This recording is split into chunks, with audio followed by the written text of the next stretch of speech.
sifatsiz benzin quysang, porshni sinib qolyapti. Sifatligini quysang, mana klapanni teshib yuborgan. Xitoy zborka Tracker 2 obunachilar, qaranglar, gilzasini ham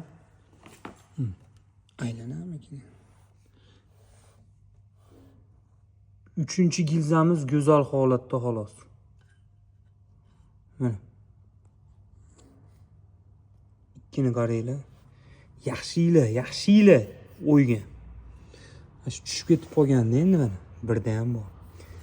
Endi qaranglar, birda klapan kuyib tushgan. Nimaga sizda gilzada 2 ketyapti deb savol yozib qoladigan obunachilar ham bor-da. Endi men o'ylayapman, shu isparitelga ketib qolib, isparitelning orqasidan через isparitel shunga tushgan bo'lishi ham mumkin deyapman. Bu bizning taxmin xolos. Sizlar ham fikringlar qoldiringlar. Birda klapani erigan, lekin ikkini gilzasini o'ta yomon ahvolga olib kelib qo'ygan. Mana seplari ham ajoyib ekan.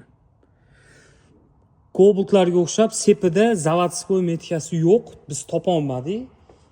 Endi har doimgi jaydar usulda sepga metkalar qo'yib, har doimgidek ochib yopdik, lekin qiziqdi, zavodskoy metkani istadik, lekin ko'rinmadi, o'zimiz jaydar usulda qilib yordik. Endi nima deymiz endi?